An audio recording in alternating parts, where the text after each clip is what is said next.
Daha bitti bu sevgi. Gedirem beni bağışla.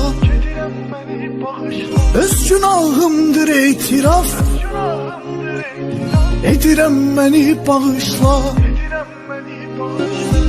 Daha bitti bu sevgi. Gedirem beni bağışla. Öz günahımdır itiraf.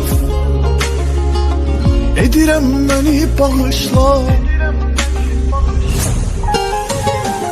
Dert azalır, dert çoxalır, derdime bir bak. Bir defa gülüme, süzüme, bəxtimə bir bak. Ayrılık hasret ne kadar kansız olarmış. Çünkü esil sevgilerim cansız olarmış. Belki de biz hiç zaman görüşmemeliydik. Belki de birbirimize öğreşmemeliydik. Her şeyi bir anda bitirmek ne çetinmiş.